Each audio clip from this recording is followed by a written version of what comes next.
রব্বুল আলামিন বলেন, যেদিন আমি রব্বুল আলামিন এই পুরো জমিনকে চূর্ণ বিচূর্ণ করে ফেলবো, যেদিন আমি এই জমিনকে খণ্ড বিখণ্ড করে ফেলবো, যেদিন আমি আল্লাহ এই জমিনকে টুকরা টুকরা করে ফেলবো, জোরে বলেন আল্লাহু আকবার। সাহাবায়ে কেরাম আমার নূর নবী রাহমাতুল লিল আলামিনের কাছে জানতে চাইলেন, নবী গো, ও রাহমাতুল লিল আলামিন, কোন দিন আমার আল্লাহ এই জমিনকে টুকরা টুকরা করে ফেলবেন?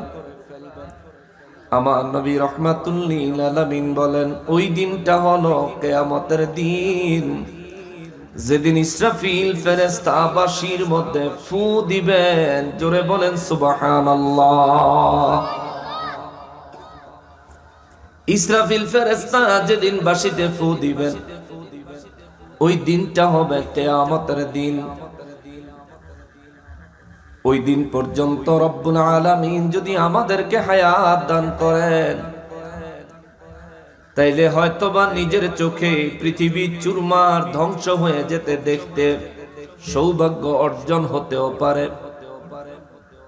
আবার যদি তার আগেই আমরা মারা যাই, তাইলে ওই কিয়ামত দেখা আমাদের পক্ষে সম্ভব না হলেও নবী রাহমাতুল লিল আলামিন বলেন, প্রত্যেকটা মানুষের মউত যখন আসে, প্রত্যেকটা মানুষের মৃত্যুটাই হলো তার জন্য কিয়ামত। জোরে বলেন সুবহানাল্লাহ। প্রত্যেকটা মানুষের মউত হলো কিয়ামত। কেননা আমার নূর নবী রাহমাতুল লিল আলামিন বলেন, কিয়ামতের অর্থ হলো আল্লাহ তামাম সৃষ্টিকে ভেঙে শেষ করে দেওয়া, ধ্বংস করে দেওয়া। আর মানুষের মৃত্যু হলো তার দুনিয়ার জিন্দেগিকে ধ্বংস করে দেয়। মানুষের জীবনে যত আশা আকাঙ্ক্ষা রয়েছে ধ্বংস করে দেয়। মানুষের দুনিয়ায় যত সম্পত্তি আছে, এই সম্পত্তির সাথে মালিকানা ধ্বংস করে দেয়।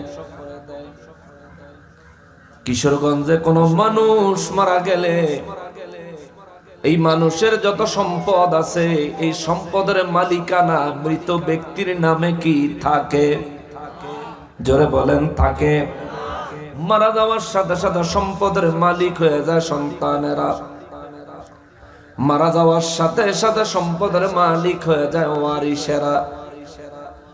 এই জন্য আমার নূর নবী রাহমাতুল লিল আলামিন বলেন, উম্মতিরা রে, কিয়ামত কেমন হবে দেখতে পারবে কি পারবে না, তার জন্য তোমরা আক্ষেপ আর আফসোস করিও না রে উম্মত।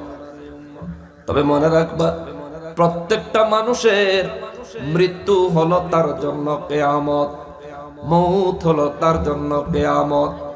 যে মানুষ মৃত্যুর কোলে ঢলে পড়ে, ওই মানুষের জন্য ওই দিনই কিয়ামতের দিন হিসেবে সাব্যস্ত হয়।